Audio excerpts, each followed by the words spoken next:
Check, 1, 2, 3. Check, testing, 1, 2, 3. Hey everybody, welcome back to the Stuff of Legend. My name is D-Lo, and I have a video for you guys. I wanted to show you something really cool. As you can see from the thumbnail right on the top of the screen, it says, "I'll start stretching now just in case." That's from Ben Schwartz, because DC just announced that Plastic Man is going to be a movie that is coming out very soon. And I just wanted to let you guys know what my thoughts are on this. So, two things just to note right off the bat. You guys can see me right here in this small window in the corner. I'm going to have some of my typical stuff running up here at the top for you guys. That way you guys can see everything going on here. But this I just thought would be really good. Let me see. I'm not sure where my promo slideshow went. There we go. Got it up here for you guys. So I just want to let you guys know that this is really cool. So I had some people asking me on social media the other day. They said, "Daniel, what are your thoughts on DC going away from Superman and Batman and Wonder Woman?" You know, they said it breaks my heart that we're not going to be seeing any of these movies anytime soon, like Man of Steel 2 and the next Batman movie. The Flash is looking to be postponed. Green Lantern Corps is not going to be for a couple more years at least. And so for some people this could be very disheartening, but a lot of this is DC starting to realize what it is that has made Marvel so successful. So let's take a look really quick. Just a quick flashback. What has Marvel done that has been very different than what DC has been doing? We can take a look at some of the movies that have been put out in recent years. A lot of the comic books that have worked very well for DC over the years have been Superman, Batman, Wonder Woman. Then there's been the Flash and the Green Lantern, but there's those are lesser known. There's the holy trinity of DC is Batman, Superman, Wonder Woman. And they've been making movies and TV shows about them for years and years and years. They're tried and true, and they know people will buy that. So part of it is marketing. Part of it is them playing it safe and knowing what it is that sells automatically and what they're going to have. And if there's something they're going to have to do to step outside of that bubble, what's that going to cost them? What's the risk there? They're not taking a lot of risks. So most of their marketing goes to those three things. Now, what did Marvel do? Marvel, for the longest time, struggled with getting off the ground with very popular characters. But when it came to selling out the rights to, say, Sony for Spider-Man, which is one of their hottest sellers, Fox for the X-Men, and then Fox for Fantastic Four, Silver Surfer, Galactus. You've got the Hulk went to, I think it's Paramount, if I'm not mistaken. Oh no, it's Universal, I think it is. Sorry, Universal. And there's a lot of really cool movies and TV shows that have come of that, but they also, when it came time to do the Marvel Cinematic Universe, they said, you know what, we have a whole world of other characters that not a lot of people know about. We want to expand into that. And so they started taking characters that were not household names. They were lesser known. In the comic world, people knew about them, but not a lot of people outside of that very small sect back then. It wasn't pop culture like it was today. If you were a nerd back then, you were an actual nerd. Like, you were a loser. People like me were losers back then. And now we're just people who talk too much, but we're still part of pop culture. And so, like, we're just people that take it more seriously. Whereas other people just do it for basic enjoyment, which is great. It's casual fandom versus what we call hardcore fandom. It's all fun and games. But people like Iron Man, people like Thor, they were not household names.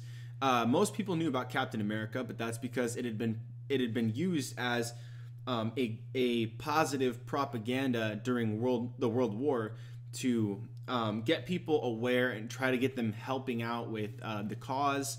And it was a good way to get people on board with patriotism and having some national pride. And yeah, it was a really good thing. Now, people knew about Captain America. Nobody knew about Iron Man.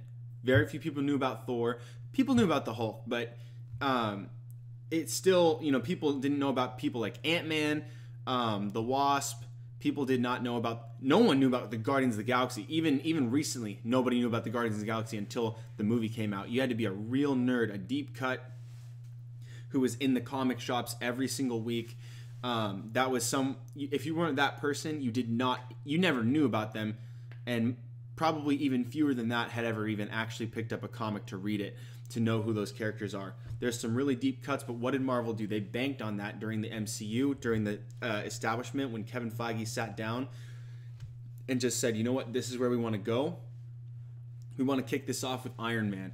Let's make that the foundation for our entire cinematic universe. And then the characters they brought in were, again, lesser knowns, like S.H.I.E.L.D., like the Agents of S.H.I.E.L.D.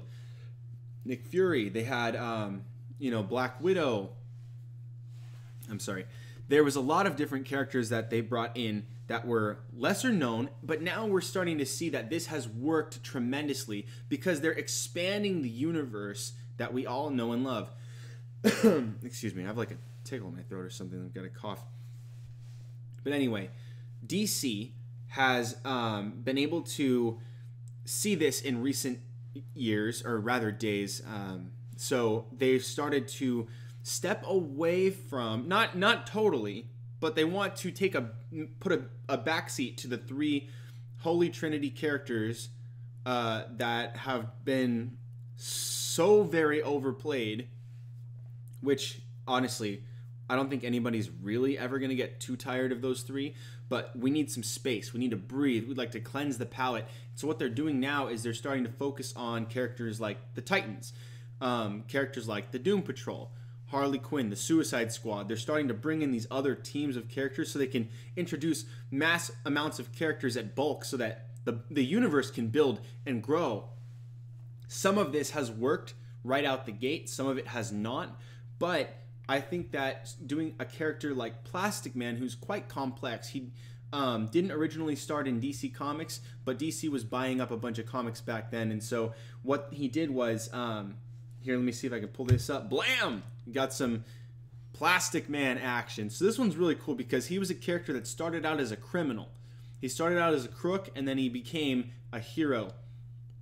So he's got this really like... he's kind of like a show-off chauvinist. He's quite selfish, but at the same time, he doesn't want to see decent people get hurt. And so he kind of becomes Plastic Man. Eventually, he does join the police force. And, he's still got that kind of persona where he's like, he doesn't really care all too much, but he just doesn't want to see people get hurt. So he becomes this guy. I think what happened was he had gotten shot, and the bullet had some sort of chemical on it, and he became Plastic Man. He became the most malleable man alive, or whatever it is. And he's basically Mr. Fantastic. If you guys have seen the Fantastic Four, he's got those powers where he can super stretch. But more than that, he can also kind of, to a degree, shapeshift and become these really wacky, zany shapes and almost like object shapes. Like he'll become like a Jack in the Box or some really like weird stuff. It's fun, though. And... he's kind of got like a Deadpool vibe where he's constantly mouthing off. He's got tons of attitude. He's really hilarious. And I think that it's really cool because I'm going to go ahead and switch the images here. We have Ben Schwartz. Ben Schwartz has been campaigning on Twitter, and I'm going to show you guys some of these tweets in just a second. But let me see if I can go ahead and pull that up. I'm going to switch to the screen on my side. Boom. Okay, so let's see if I can go ahead. You guys see this? Plastic Man movie in the works at Warner Brothers. I'm going to jump right back to this one here just a second. But let me see if I can check out some of these tweets. That's the Hollywood Reporter. Here we go. So here's Ben Schwartz's Twitter. Okay? And so he's saying right here, the Hollywood Reporter put out their tweet that says, exclusive Plastic Man movie in the works at Warner Brothers. And what that means is they've got writers on to start writing the project. So the story is being written. The script will get roughed out and ironed out as they go. But they've already confirmed they want to do this project. They've got a writer on to do the writing. And Ben Schwartz heard about this, and he said, I'll start stretching now just in case. And then another tweet that he had done was, let me see, where did it go? I'm not sure where it disappeared to. He's got a lot of stuff on his Twitter, but let's see.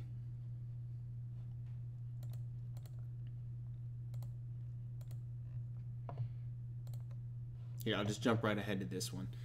But anyway, so there's a lot going on here. But it says, Armando Idoko will pen the script for the comedic action adventure film. Classic DC Comics hero Plastic Man is getting the big screen treatment. And then it says, up-and-coming writer, screenwriter, Armando, sorry for my reading, guys. I think I need glasses, and it's getting harder and harder for me to read these.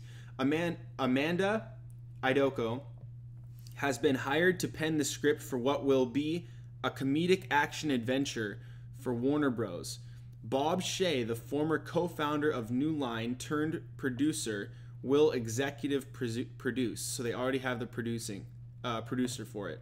Plastic Man, and it goes on to explain the history of the character. It says here, the hero's true identity is Patrick Eel O'Brien. He goes by Eel. And this is what I said earlier. A crook turned bad guy. O'Brien was part of a gang, and during a botched heist, the guy is shot, and wouldn't you know it, also doused with a chemical liquid. Left for dead by the gang, he awakens to find himself imbued with the power to shapeshift and stretch his body into almost anything, thanks to being the most malleable man alive. O'Brien eventually reforms and becomes a police officer. And I think it'd be really cool because it says eventually. So his first movie, he's probably going to go through the first good portion of the movie. In probably first 15 to 30 minutes, he's going to be getting to that point where he gets the powers. And then the rest of that is going to be him coming to terms with not just being selfish with it, but realizing that he can really do something here. He can be better than the person he has been his whole life. And he doesn't have to be a screw-up and a criminal and someone who hurts people, but he can actually make a difference with these powers now that he's not at the whim of those who might do him harm if he does not comply. So he's able to break out of that gang lifestyle. That's really cool. But more than that, it's a funny character, a funny role, and I think this is where Ben Schwartz comes in.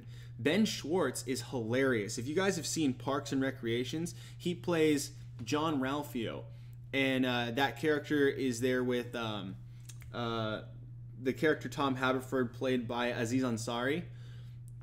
Yeah, and he's kind of the guy that's like, what? Okay, E720. He does his like super high, like nasally voice. But John Ralphio, this guy, he's the guy that's like, he's got his sister, and I forget who the dad is played by, but this guy Mark. I'm sorry, Mark. Why am I saying Mark? Ben Schwartz plays John Ralphio. He's the guy that's like, she's the worst.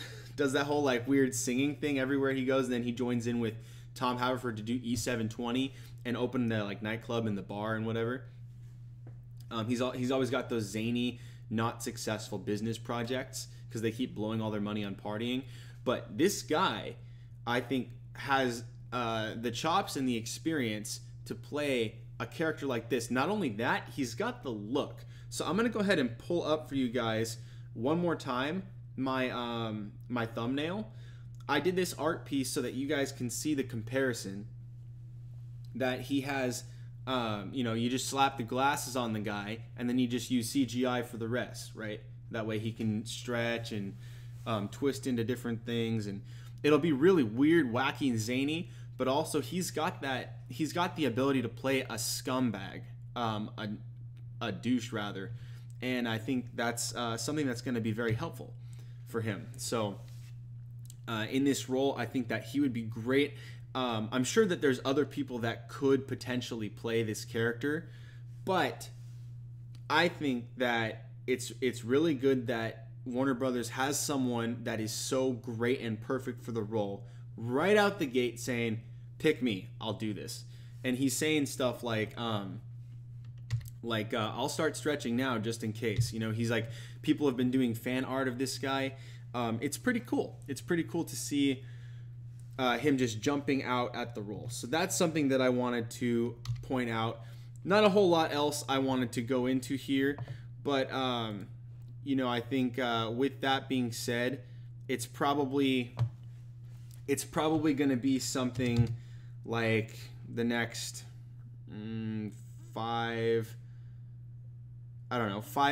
possibly 5 years out. I would bet that they're going to try to prioritize this so that it becomes a 3-year project, that maybe 2 or 3 years out from right now, we'll start to see maybe like the first trailer, and then we'll start to get the movie. But they want characters like this moving forward, and moving forward quickly. So expect this thing to be in the news a lot, along with other projects like Blue Beetle, which I'll make a video on, I'm sure, and then probably a number of other things as well. So you guys just keep your eye out for that one, and I think it's going to be really cool. You guys, thank you so much for watching. Please remember to subscribe if you haven't, and if you want to join me in for some of these live streaming events, please make sure to click the notification bell. That's the only way you're going to be notified of me going live during the event. So turn on notifications, make sure to subscribe. I go live at least once a week. I've been doing it usually around twice a week. And then if you like the video, like it. If you love it, share it with a friend. Also, make sure to comment down below. Do you think that Ben Schwartz is a great choice for Plastic Man, or do you think that maybe he's too zany, not the right kind of funny? Does he not look right to you? I want to hear all these things down below, and if you guys want me to make a video on a specific topic, make sure to send in an email to me at thestuffoflegendshow@gmail.com, and then you can get a hold of me there. That's where I'll be making sure to prep my topics for these videos, and then I would love to even converse with you in the comments down below. So thank you guys so much for watching. You guys stay tuned for more right here on The Stuff of Legend.